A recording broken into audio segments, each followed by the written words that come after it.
Good day to Doctor and friends. We are from Tutorial 2, Group 5, and we will be presenting on Chapter 6, which is the effect of international trade on the local economy. For question 1, mercantilism is a bankrupt theory that has no place in the modern world. Discuss. Before explaining why it is practically impossible, I would like to have a short definition of what is mercantilism is. Mercantilism is a nationalist economic policy which is designed to maximize the exports and minimize the import of an economy, which creates a form of economic nationalism that increases prosperity and power of nation. It looks good inside, but why is practically impossible? Firstly, due to the heavily state interventions of the protectional policies such as tariffs and quota will make the price of the goods higher, which allows have of trade conflicts between those parties. Secondly, it prevents globalizations, a they believe on the zero game policy, which one of win and one of it will lose. However, we believe that there will be both side win-win situations and mutual benefit on the both parties. Thirdly, mainly that the ignorance in the buyer perspective is one of the huge reasons as well, as this mercantilism only sees in the perspective of sellers, which there is no limitations of the price, as there's no international competitor as well. This will allow to have a limited innovations and competitions, which allows to have a bankrupt in the mercantilism's policy. And I will be answering question number two. Is free trade fair? Discuss the supporting arguments and also the opposing arguments about whether it is fair. So let's begin with a simple definition. So free trade is actually the unrestricted flow of goods and services between countries without any tariffs, quotas, or other trade barriers that might exist. The idea is that by reducing these restrictions, countries can specialize in what they do best and trade for what they like, leading to overall economic improvement worldwide. Now, there are several strong arguments supporting free trade. Number one is the idea of mutual benefit. According to classical trade theory, countries benefit from engaging in trade through absolute or comparative advantage. This means that each country can specialize in producing the goods that they can make most efficiently and trade for others that they don't make as efficiently. The result is higher total output and improved resource allocation globally. Second, consumers gain significantly from free trade. It leads to lower prices, a greater variety of goods, and better quality products due to increased competition. When governments restrict imports to protect domestic industries, it's actually domestic producers who benefit and not the consumers who end up paying more for fewer choices. And third, free trade encourages development. Countries that embrace open markets often experience faster economic growth. For developing nations, free trade actually provides access to larger international markets, helping them expand their industries, attract foreign investment, and raise living standards. However, free trade is not without its critics. There are also opposing arguments that claim it is not fair. One key concern is the issue of an unequal playing field. Developed countries usually have more advanced infrastructure, better technology, and stronger institutions. This can make it difficult for less developed nations to compete fairly, potentially widening global inequality. Next, there are valid labor and environmental concerns. Some countries attract trade by maintaining their low labor standards or weak environmental regulations, which allows them to offer cheaper goods, but often at the cost of worker rights and environmental sustainability. And lastly, there are also short-term losses when it comes to free trade. Opening up to free trade can cause job losses in uncompetitive domestic industries and wage stagnation for workers. These effects are especially visible in developed countries that outsource production in low-cost regions. So, in conclusion, while free trade brings long-term gains in global efficiency, it also creates short-term challenges and fairness concerns that must be addressed through some policy and international cooperation. Thank you. Next would be question number three. Unions in developed nations often oppose imports from low-wage countries and advocate trade barriers to protect jobs from what they often characterize as unfair import competition. Is such competition unfair? Do you think that this argument is in the best interest of A, the unions, B, the people they represent, and C, the country as a whole? Let's begin with the first stakeholder, the unions themselves. For unions, opposing low-wage imports does serve their best interests.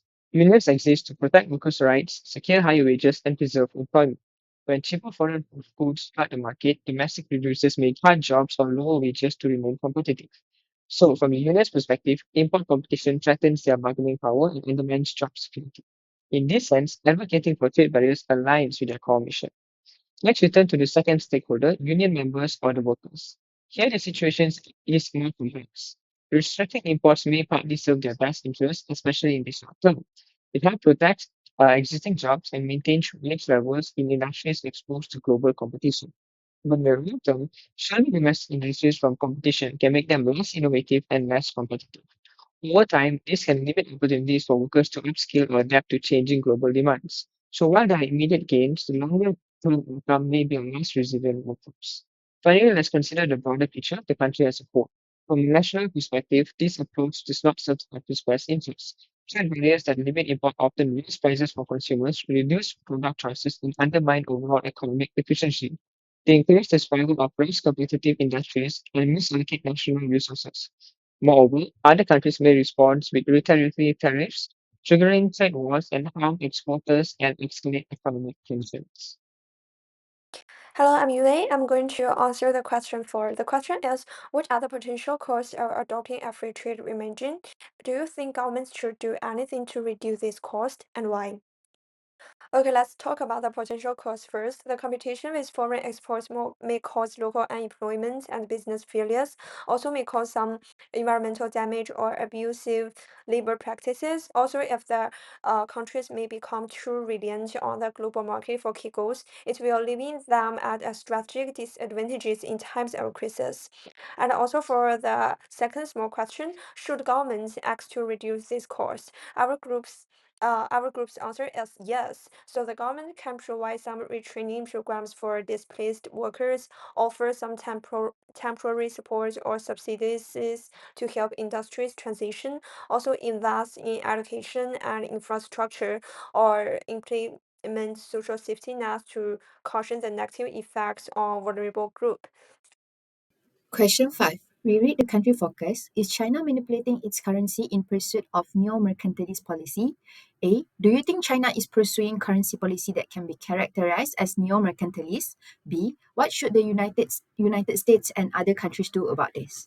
So, what is neo-mercantilism? It's a modern version of traditional mercantilism where the main goal is to boost exports, limit imports, and build up trade surpluses to accumulate wealth and strengthen a country's economic powers. Government follow this approach often keep their currency values low, protect domestic industry, and build foreign exchange reserve to maintain stability and influence. Now, let's see the evidence that China has followed this approach. For many years, China maintained a large trade surplus with exports, particularly in manufacturing, consistently outpacing their imports. By 2014, China had accumulated about $3.8 trillion in foreign exchange reserve.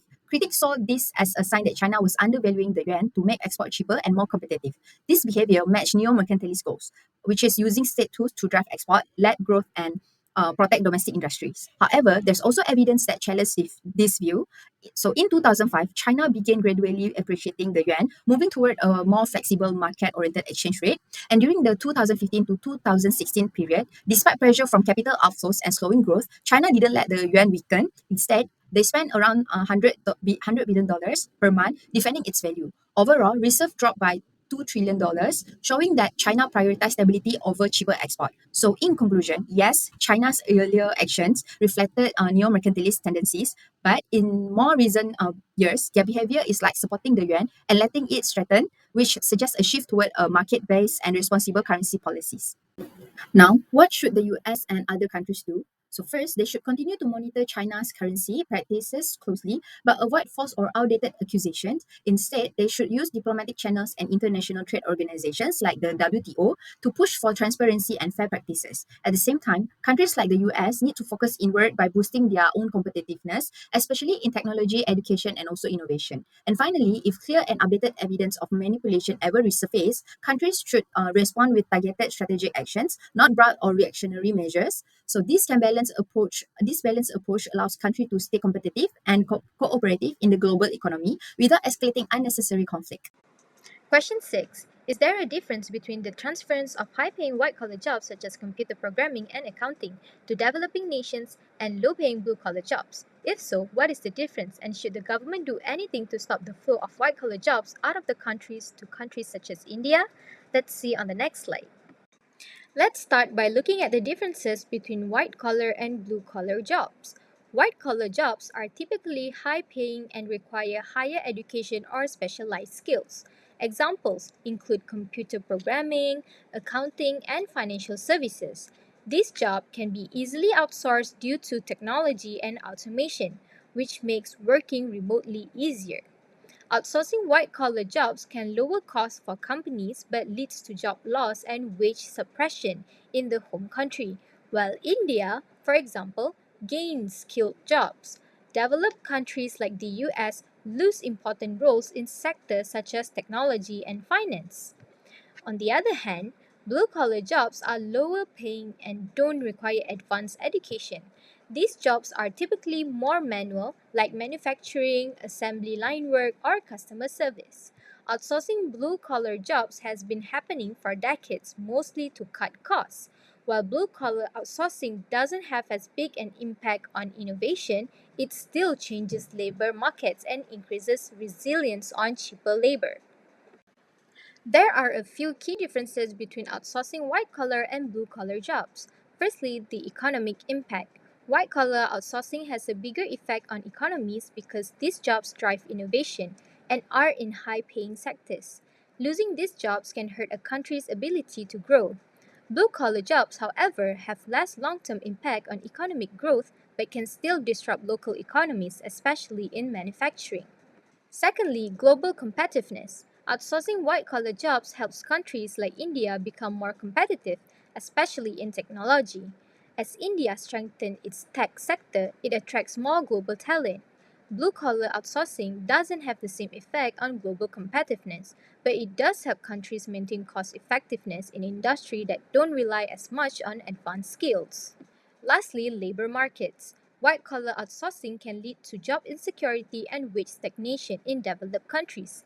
Blue collar jobs, though, are often replaced by automation, so the effect on developed economies is less severe over time. Now, let's discuss whether government should step in to stop the outsourcing of white collar jobs. Some argue the government should intervene to protect domestic jobs. Outsourcing white collar jobs to countries like India can lead to the loss of critical sectors like technology and finance. These jobs are essential for economic growth and innovation, and losing them could hurt the long term future of the home country. Furthermore, outsourcing can increase income inequality and social unrest. The people losing these jobs might struggle to find new, similar opportunities, and the gap between the rich and the poor can widen. Government should support displaced workers by offering retraining programs and education to help them transition into new industries. On the flip side, outsourcing high skilled jobs can actually improve global economic welfare. It reduces costs and helps companies stay competitive on the global stage. India, for instance, benefits by strengthening its IT sector and attracting skilled labor from all over the world. Furthermore, outsourcing allows for economic efficiency. It allows countries to specialize in areas where they have competitive advantage, which benefits the world economy. For example, India's growth in IT has been fueled by outsourcing, and this contributes to global innovation and collaboration. Rather than stopping outsourcing, governments could focus on investing in innovation at home. By fostering a competitive environment and supporting research and development, countries can ensure that they remain leaders in key sectors, even as some jobs are outsourced. Next question is question 7. Drawing upon the new trade theory and Potter's national competitive advantage, outline the case for the government policy that would build a national competitive advantage in biotechnology. What kind of policies would you like to recommend that the government adopt? Are these policies at variance with the basic free trade philosophy? Before moving on, I would like to have a new trade theory and Potter's national competitive advantage. New trade theory introduces of economics of scales, introducing network effects and first mover advantage. And it paves a way for globalizations and extensive trade among the similar nations and industrialization of the country. For the Potter's national competitive advantage, it is designed to describe the effect that attributes of the domestic market have on the competitive advantage on the firms or nation in the international market. This highlights the importance of the skilled labor, technological innovations, infrastructure, and capital, which outweighs the natural factors. Next, I would like to highlight the policy that will build a national competitive advantage in biotechnology.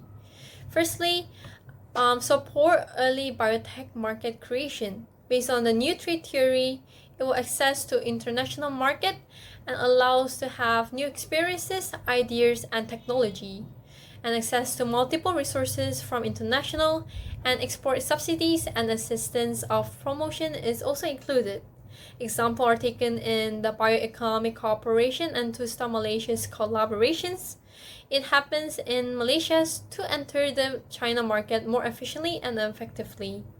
Secondly, for the Potter's international competitive advantage, the government is being initial customers to ignite the sparks of speeding up the network of the biotechnology. The example is taken from the National Biotechnology Policy DBN 2.0 in Malaysia. This aligns with the basic free trade philosophy, except for the point of the export subsidies. Next, in terms of regulatory framework and protections, new trade theory allows to have strong laws to protect the competitiveness and also encourages the first movers, attracts the foreign investors, and increase in competitiveness in the international market. It suggests the strategic trade interventions. In terms of Potter's national competitive advantage, it allows to have a trade transparency with local market resources and innovations policies is introduced, and customer protections and product standards are important to have a sophisticated of local demand. And foster healthy domestic competition environment are important as well. This aligns with the basic free trade philosophy, but it might conflict if it includes with the subsidies and traffics. Next, funding on to the learning environment. Scholarships are important. Collaborations of the Council of Scientifics and Reference are also important. Industrial research and opening international competitions might help. In terms of Potters, biotech infrastructure, STEM education, scholarship, increase in research and fundings, and national science and research councils are important. This aligns with the basic free trade philosophy. Question 8. The world's poorest countries are at a competitive disadvantage in every sector of their economies. They have little to export, they have no capital, their land is of poor quality, they often have too many people given available work opportunities, and they are poorly educated. Free trade cannot possibly be in the interest of such nations. Discuss. While it's true that our poor nation face many challenges, free trade can still offer significant benefits. So, according to Hexer, Ohlin, and Ricardin theory, even low-income countries can gain by specializing in goods that use their abundant resources, like labor or land. For example, a country with unskilled labor might efficiently export labor-intensive goods like textile, and also trade also brings dynamic benefit, including technology transfer and economies of scale. Exposure to global markets can help local firms to grow, innovate, and become more competitive. And next, in terms of capital, openness to trade attracts foreign investment and generates generate export earnings, which can be used to improve education and infrastructure. Even countries with few exportable goods can find opportunity on this. Next, according to product life cycle theory, they can produce mature goods like garments, and through service trade, they can create jobs too, for example, in outsourcing and also call centers. Finally, the data support this. Sykes and Warner found that open economies grew over 4 times faster than closed one, and Frankel and Romer showed that a 1% increase in trade raised income per person by about 0.5%. So, in conclusion, free trade can absolutely help poor nations grow and develop as long as it's supported by strategic investment in education and infrastructure. Before moving on to case discussion, I would like to have 10-point case summary. Firstly, international trade is not only for trading physical goods, but also includes services. Secondly, the service has increased from 9 to 20%, and this shift has driven due to advancement in technology. Thirdly, the share of services in world trade grown up to 11% comparing to 1970s, and trade in services only accounts for 6.67%. And next, service now accounts for over 2/3 of the global GDP and more than 50% of international trade values in developed countries. Fifth, overall, the trend of the trade of services is growing rapidly, and the value of service exported is increased to 3% per annum, while goods has increased 1%. Sixth, rapid growth aligns with advancement in digitalization and low-cost telecommunications. 7. Despite of this growth, the trading system of service has barriers from regulatory and terms. 8. For example, France is considering 3% of digital service tax to large enterprise who produce the digital service. As well as in China, international companies are restricted to provide cloud computing services to Chinese citizens. Google and Facebook and Microsoft are facing challenges. 9th, nonetheless, many companies are expanding to service trade to be competitive and improvise in economics. 10. Agreement on common standard rules and regulations and removing barriers will be allowed the service trade to move on to the next page of the cross-border trade. So now let's proceed to our case discussion question. I'm going to answer question 1. Which factors have been driving the growth in cross-border trade in services in recent years? And also, what factors have been driven? We have 5 different factors. The first one is digitalization and technological advances. The second one is economic structural changes. The third one is higher demand for services globally. The fourth one is globalization of business processes. The last but not least is the ease of service delivery. Question 2. Are the gains from trade in services different than the gains from trade in physical goods? So, physical goods are tangible products like steel, electronics, and clothing. The gains from trading these goods include the efficient use of resources such as land, labor, and capital. Countries also benefit from economies of scale, meaning that the more they produce for export, the cheaper the cost per unit becomes. Consumer also gains access to a cheaper or better quality products, and these benefits have been largely enabled by tariff reduction and also international trade agreements over time. So, on the other hand, trade in services involve intangible sectors like finance, education, IT, and also healthcare. The gains here are different in ways. First, it allows global access to specialized talent and expertise. Service can often be delivered digitally, making them cheaper and more scalable. And importantly, they contribute to the growth of high value sectors, which are increasingly dominant in modern economies. So, this expansion has been made possible by digitalization and also low cost telecommunication network. To give you a few real world examples from the case, so when foreign students study in American university, their tuition costs count as US service export, while US hospital outsourcing radiology to India is an import of Indian medical services. And when Microsoft sells software services to French firms, that's a US digital export. However, services face different trade barriers than goods. For example, France imposed a digital services tax on US tech companies like Google and Facebook, treating it like an import tariff. In China, restriction on data transfer and bans on foreign cloud providers create regulatory hurdles for services export from companies like Microsoft. So, in conclusion, while the theoretical gains from trade in goods and services are similar, the practical outcomes differ. So, services offer faster growth and digital scalability, but they also face more complex legal and regulatory barriers. So, to unlock the full benefits of service trade, countries must work on removing those barriers and aligning their digital trade policies. Next is question 3. Politicians often bemoan the decline in manufacturing output as a percentage of the economy and pledge to increase for domestic manufacturing and manufacturing exports. Is there any rationale for arguing that trade in manufactured goods is more important than trade in services? I've been discussing why politicians prioritize trade in manufactured goods by looking at three main perspectives from the history, visibility, and trade policy frameworks. Let's start with history. Manufacturing has long been seen as the engine of mass growth. In the 20th century, countries like the United States, Germany, and Japan rose to global power largely through their industrial output. Factories symbolized innovation, strength, and national pride. Manufacturing also provided millions of stable middle-class jobs, especially for those without higher education. Because of this legacy, politicians continue to associate manufacturing with economic security and national competitiveness. Next is visibility. Manufactured goods like cars, steel, and electronics are physical, tangible products. They are easily seen, counted, and traded. When a factory shuts down, the economic and emotional impact is immediate and visible in a community. On the other hand, services are often invisible and harder to measure.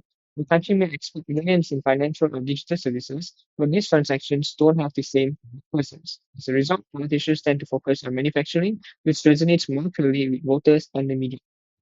Finally, there's the issue of trade policy. For decades, international trade rules, especially those governed by the World Trade Organization, have focused primarily on goods, not services. Tariffs, quotas, and custom procedures are well established for physical products. In contrast, trade in services still face complex challenges, such as licensing differences, data restrictions, and regulatory barriers. Because the rules around goods are clearer and more developed, governments have traditionally shaped their trade strategies around manufacturing exports. I'm going to continue answer the question 4. What are the barriers to cross-border trade in services, and why do you think more progress has been made in reducing the barriers to trade in physical goods as opposed to trade in service?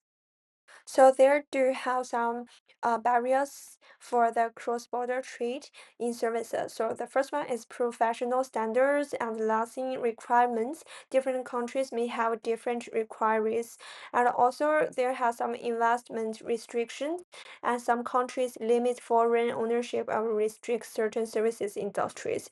And the third one may be the work visa and immigration controls. Service delivery sometimes requires personal movements, which can be restricted. And also, the data localization and privacy law may be different. Countries like China impose restrictions on cross border information flows. It's making it harder for digital services to operate internationally. And also the taxation and regulatory barriers. Examples include Europe's digital service taxes on American tech companies. And why progress has been slower in services than gold. There are also few reasons. The services often involve regulatory, legal, and personal trust, and also the goals are tangible. So it's easier to standardize in terms of quality and safety. And also there may be some political sensitivity around sectors like education, healthcare, and telecommunication. Also makes liberalization of service trades politically challenging. That's all from me. Question 5. Is it in the interest of firms to argue for lower barriers to cross border trade in services, or is it in the interest of a nation to push for lower barriers? Let's see on the next slide. Let's first look at how firms benefit from lowering trade barriers. Firstly, global market access. Lowering barriers allows firms in industries like technology, finance, and consulting to reach new markets. For example, firms can outsource their IT services to India, expanding their customer base globally and boosting their revenue potential. Secondly, cost efficiency. By outsourcing services to countries with lower labor costs like India, firms can reduce operational costs. This leads to higher profit margins and better financial performance. For example, technology companies can hire skilled workers in India at a fraction of the cost compared to hiring locally. Lastly, increased competition. When trade barriers are lower, competition increases, which forces firms to innovate and improve their services. This leads to better customer satisfaction and strengthens a firm competitive edge in the market. Now, let's see how nations benefit from lowering trade barriers. Firstly, economic growth. By reducing trade barriers, countries can gain global expertise and foster innovation in their own industries. For instance, India has benefited greatly from lowering trade barriers, which has helped the country develop its IT sector and achieve strong economic growth. Secondly, attracting investment. Countries that lower trade barriers are more attractive to foreign direct investment. This leads to the creation of high quality jobs and stimulates economic activity. Sectors like IT, healthcare, and finance see major growth when countries open their markets. Lastly, improved quality of services. Lowering barriers also encourages global collaboration and technological exchange, which improve the quality of services. For example, India has seen improvements in healthcare services through outsourcing and global partnerships, which benefits both developed and developing nations. So, in conclusion, it is in the interest of both firms and nations to lower barriers to cross-border trade in services. For firms, it opens new market, reduces costs, and fosters innovation. For nations, it drives economic growth, attracts FDI, and improves services quality. However, governments must manage the risks such as job displacement and national security concerns to ensure the benefits outweigh the challenges. So that is all from Group 5. Thank you very much.